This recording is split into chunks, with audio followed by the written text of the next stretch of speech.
Yo, what is up, you guys? Welcome back to another We Are Warriors video. And in today's video, I'm just going to be kind of talking about how I'm progressing through this game. And I've been getting a few comments just asking like early game tips and how to like progress fast and stuff. But honestly, like I'm not a professional or anything. I'm still starting out new. So I think I started playing like 2 months ago. So I don't know if this video is going to be as helpful. But as of right now, I'm like the only YouTuber that posts this game with commentary that actually gives advice and stuff. So it's kind of unfortunate how there's not enough content creators that try to help out the community through YouTube. I know there's a very active Reddit that I've been trying to learn from, and there's a very active Discord server that I used to be in, and then I kind of left for a while ago. I don't exactly remember why, but there is a community behind this game. It's just very like there's it's not inactive, it's just less active than other games, right? So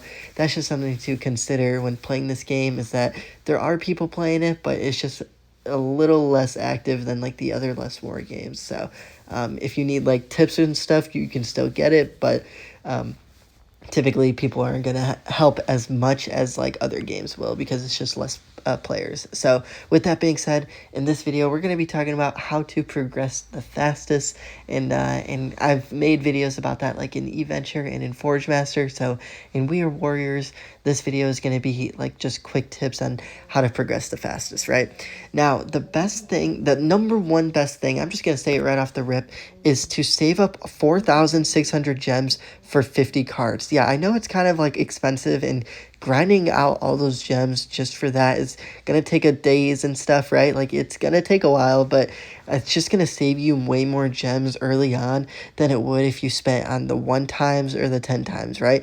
Now, typically if you play like every day, 3 hours, 4 hours a day, and you're just on that grind, going through timelines, then yeah, you can do the times 10. But my strategy, like what I've been doing, is way more beneficial for the times 50, and I'll kind of explain why, right? So when you start off the game, right, you're a timeline 1, you pretty much have like no features unlocked, but maybe like 1 or 2 cards, and then maybe some skills, right? What you want to do is just grind out maybe like the first 5 timelines and just keep playing the game. That 5 timelines is probably going to take you like 3 days. I'm not gonna lie, it's gonna take you a while. It took me a while, and right now I'm only in timeline like 20 something, so it's not that far ago. But it will this game is kind of like eventure. It'll start off very slow and then make your progress way quicker, like exponentially. So that's just something to think about. Now, what you want to consider. Okay, well, that's bad.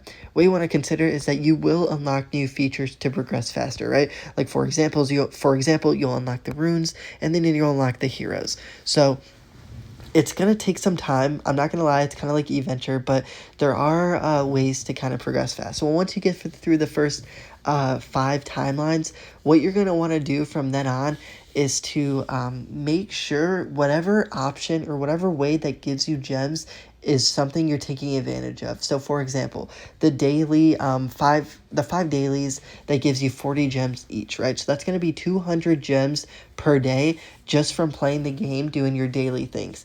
Now for me, what I do, actually I'll get to that later, but what you want to do is just go through all of these like daily things, and then complete them, and then get the free 200 gems, because that's going to help a lot. And gems is like the most important thing to progress fast. It's probably like the only best strategy to progress fast, right? So once you do that, actually let me just burn through all that.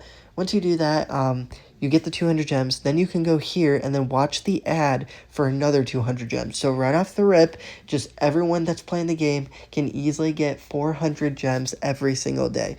Now, another way to get gems daily is the zombie rush. You're going to want to progress this as much as you can and collect this every day. Now, most of you guys are going to be like way less and probably have like, I don't know, get like 50 gems per level or something, instead of me getting 76. That's 50 gems. 2 times 50 is 100 gems per day. So that right off the rip, you guys are getting 500 gems per day. Now, that's very beginner level, right? Like 500 gems is the bare minimum for everyone, right? Like everyone should be getting a minimum of 500 gems.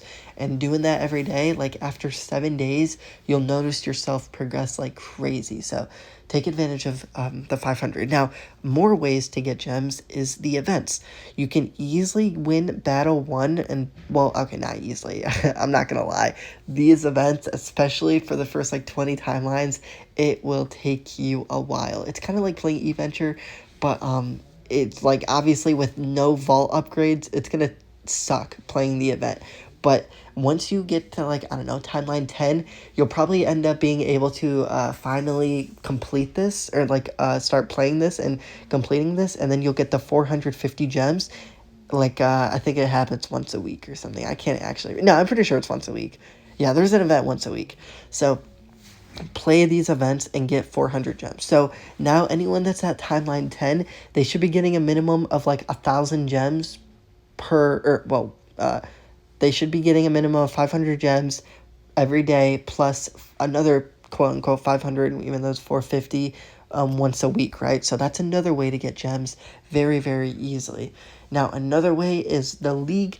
If you just play every day, like literally daily rewards 50, that's so broken. You get 50 gems every single day for just playing the game, and then if you progress more and more, you get 250 gems. And I'll give strategies on how to get number 1, 2, 3, 4, 5, like how to pretty much get 1, 2, and 3, right?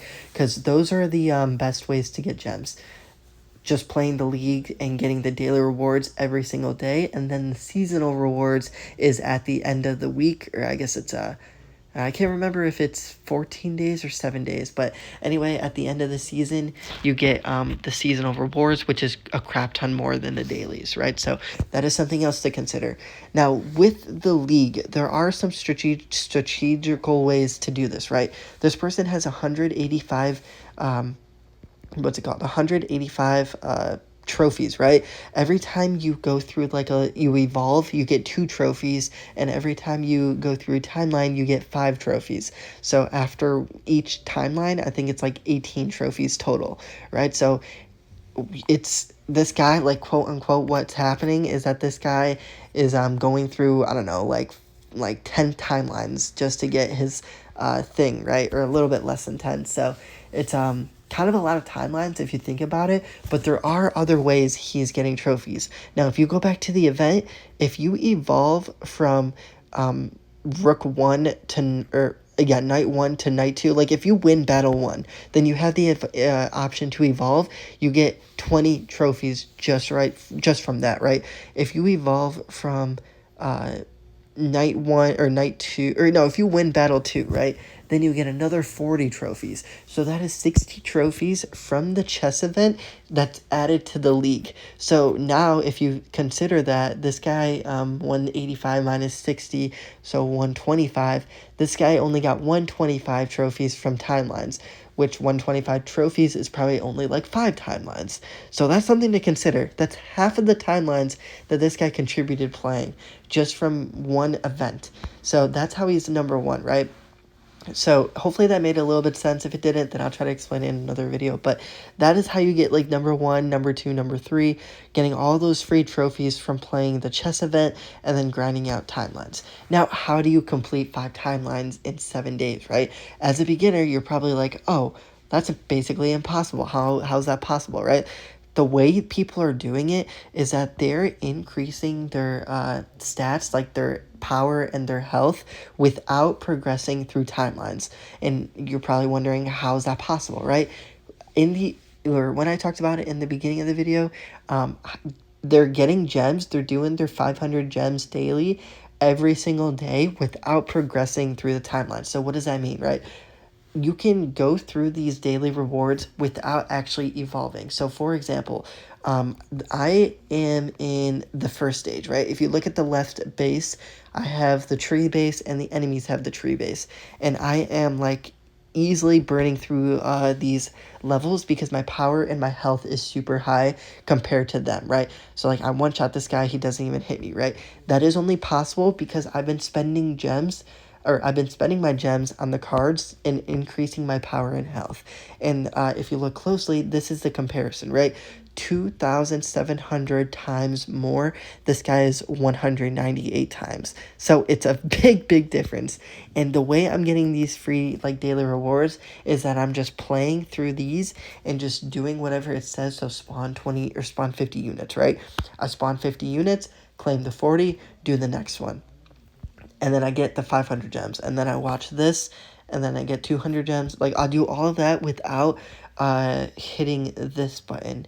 And that button is evolution, right? I do all of that without hitting this. So I save the 2 trophies for later on.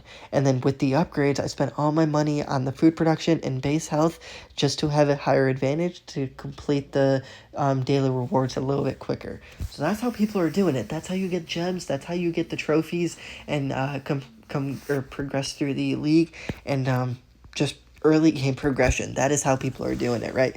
So another thing I want to talk about and how to progress fast is power and health, right? How do you increase your power and health the quickest or the fastest?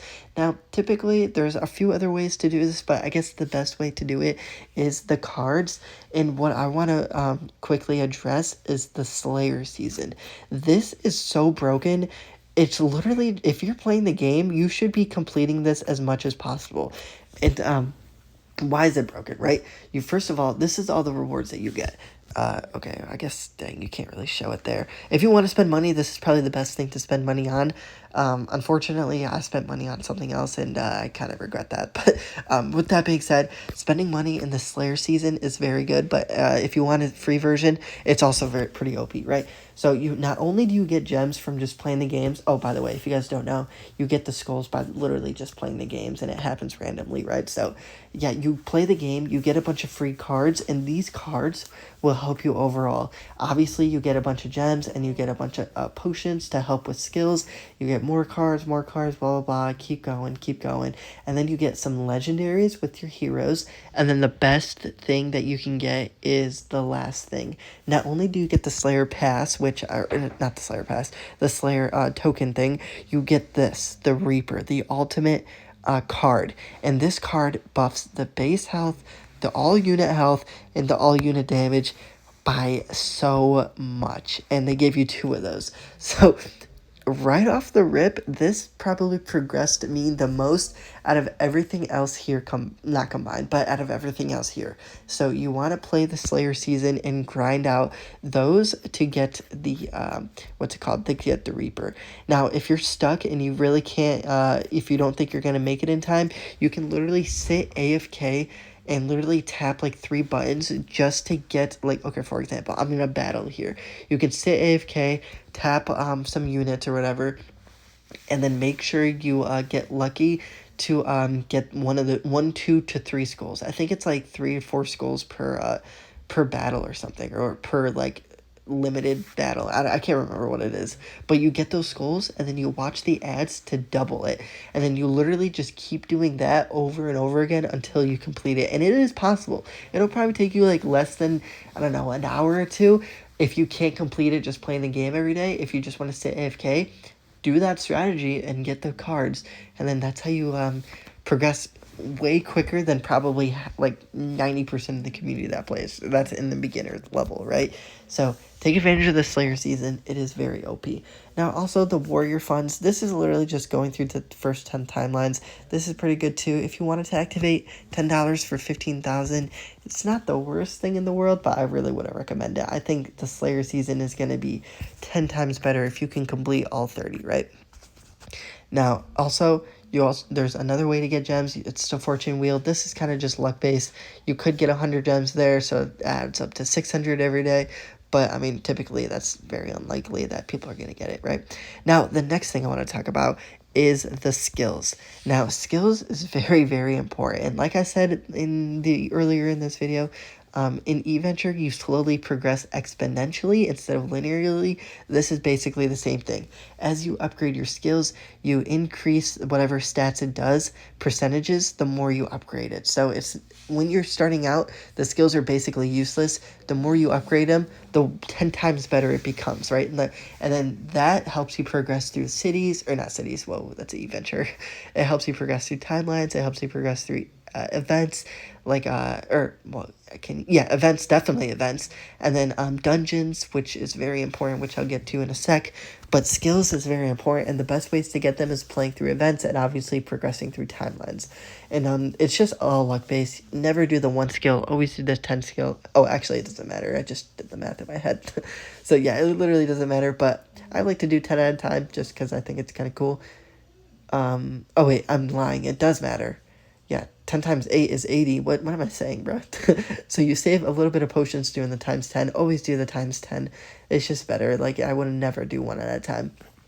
And then use certain skills to help progress fast. Now, I've made videos about that a little bit a while ago, and if you guys are interested, just watch my videos about those. But anyway, those are skills. Next thing I want to talk about is the runes.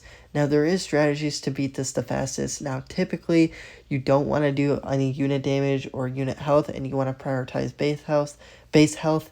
Now, I unfortunately did not know that at the time, so that's what I did. But yeah, now that I do know it, you don't want to go for any unit damage or unit health. You want to do everything other than that. And then what I plan on doing is going for the crit chance, crit damage, food production, and going straight down the middle once I get the black chance done. And yeah, that's the runes. Now the next thing I want to talk about is the cards, or not the cards, the heroes. Wait, did I already talk? Yeah, I already talked about the cards. The heroes. This is actually pretty OP because it does help overall, and having a hero unlocks missions, and missions, okay, well, sometimes the missions are kind of cooked because, like I said, you start with one hero and you only have you have barely anything to work with to get the rewards, right? The more heroes you get, the more percentages you have to get the rewards, and it kind of sucks because this is such a grind, and I don't know, I kind of am tired of it. I'm 9 away from a new hero, which is kind of close, so you're just gonna have to play the dungeons every day, but the more heroes you get, the easier it is to complete them, so... Now, what I want to talk about is the zombie rush, like I already did, but the legends is how you get the potions for the runes, and then the bosses is how you get the other potions for the heroes. So you want to play these as much as you can. Now, unfortunately, you cannot play this one every day, the legends every day, because you don't get the same, or you don't get the rewards once you complete it, right? But you can play the bosses every day. So I would absolutely do the bosses, get the one potion, just to play it safe. Or not play it safe, but if you can't progress, then just go back a few levels and get the potion, because the potion is very, very important. Like, I would absolutely recommend everyone to get this. Okay, it looks like I do actually have the wrong skills, which is kind of embarrassing. I might as well activate this.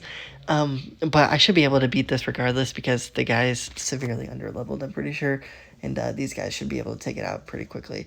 So, yeah, do these as much as possible because it is worth it, and you do get some rewards. Wait, can I beat this? Okay, nice, I beat it. So, yeah, okay, wait, come on, finish it. That took a while. But with that being said, okay, nice, we got something new, so I should progress a little bit. Okay, I guess not. With that being said, that pretty much covers everything about the game. Hopefully you guys learned some stuff. There are some other strategies out there that I'm going to make videos on, / I've already made videos on, so consider watching those. But anyway, with that being said, this is how you progress fast in We Are Warriors, and hopefully you guys found this video helpful. And also, please subscribe. I do have channel memberships if you guys are interested in becoming a member and supporting the channel another way. But honestly, watching the video all the way through supports the channel a lot. So anyway, with that being said, thanks for watching. And yeah, I will see you guys in the next video. Bye.